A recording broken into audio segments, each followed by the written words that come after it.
So Blow, you're working with Ted Demme on Blow. What attracted you to the part? Because it's a drug movie, but it's a drug movie which doesn't kind of speak out against drugs. It kind of leaves it up to the Yeah, viewer, the audience. I think it's just really, I mean, one of the more interesting things about the film for me was that it just tells the story, you know. It just tells the story of the guy's life, of George Young's life, and the effects of the choices that he made, right or wrong, and the effects of drug use, and what happened to him in his life. So it was less of a drug movie for me. It was more about, you know, what happened to this little kid and where he went, you know. Was meeting George himself, was that a kind of a key point in you deciding to do the Oh movie? yeah, it was everything, because I mean, you know, I'd read the book and I knew quite a bit about him, but you know, I mean, to go and meet the real guy and to, you know, sit down with this person in this cubicle, you know, inside concertina wire and steel bars, and say, okay, you know, give it to me. Nice to meet you. Spill your guts. Tell me all the positives and negatives and fears, and you know. So it was very intense 2 days we spent together.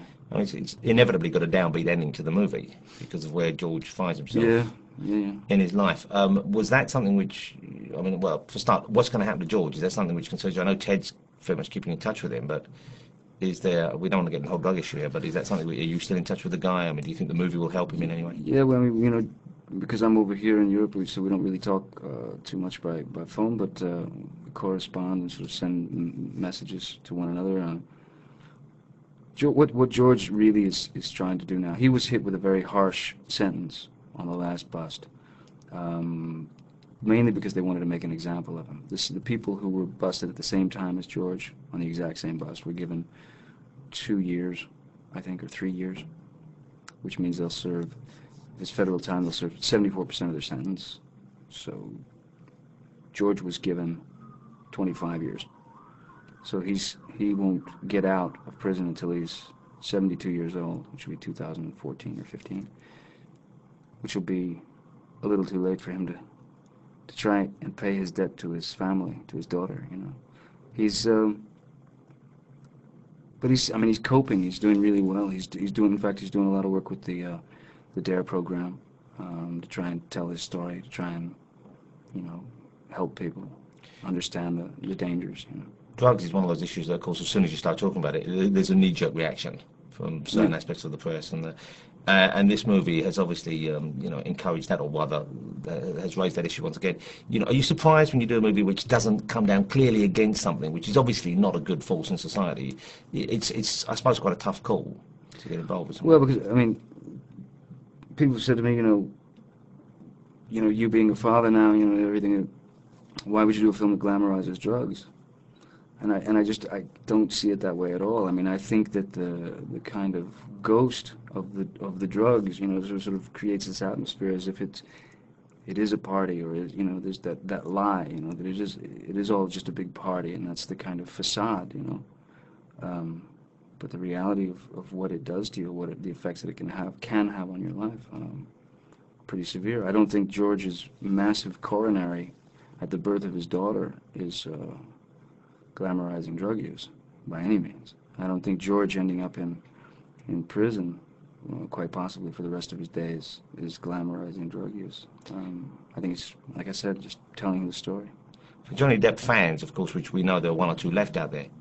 They're one. Yeah. My mom. It's quite a change to see you with the kind of slightly going bald and carrying extra weight at the end of the movie. I was hoping that this was a kind of method approach, and I'd now find you looking just as unattractive. But I mean, that was quite a weird thing to have been wearing, I would imagine. The gut, yeah, the gut and the mullet and the prosthetics and stuff. Yeah, you know, it was kind of frightening. But we just, you know, I mean, George's life, you know, I mean, and you know, living in prison, living on prison food, living with the prison diet, living, you know, that whole regime, and it's not the most healthy atmosphere. Yeah, we tried to make it look as much like the real George as possible, you know. Can I ask you a little bit about working with Tim Burton, because I'm just about to go out and do something with Tim. Because you've been in how many movies with Tim now? 3 films? 3, yeah. 3 films. 3. What is it about working with Tim Burton that you like so much? What are his qualities? I mean, he's just amazing, you know. Tim is one of the great visionaries, you know, one of the only visionaries in modern cinema. I mean, he's a true original, and you know, in the same exact way that you know Hitchcock was. I mean, he's amazing, and he can only make the films that come out of him. You know, I mean, he can't. He's not a traffic cop in that way. You know. He's just a true original, and we have a great time. You know, we end up cackling constantly, you know, on the set, and even though he may like sort of make his hand you know, make a hand motion to turn his head a certain way and say like 3 words and then skip to the end of the sentence. We've developed this kind of language. I understand what he wants. I know what he wants. You know. Is it true that he does a killer Sammy Davis Jr. impersonation? Unbelievable.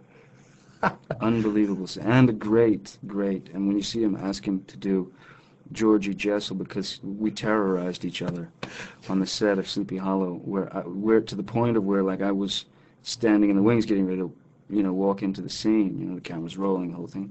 And all of a sudden I would hear from the monitor back there, and action! It was, you know, like to keep a straight face. When you're walking in, it was... Speaking about keeping a straight face, let's go back to Blow for a minute. Is it true that you would try your best to put Penelope Cruz off when she was shooting the more intense dramatic scenes? Well, you know, I mean, to give everybody their due, because they did deal with my sophomoric humor, all of them. I did it to everybody. I mean, you know, we hid fart machines all over the place. Yeah, it was sort of, yeah, just terrorized the actors constantly. But Penelope was a very good sport about it. It was nice to see that, you know, she could submerge herself into sort of her work and her, you know, the intensity of her work, and then come back out and still have a sense of humor about it.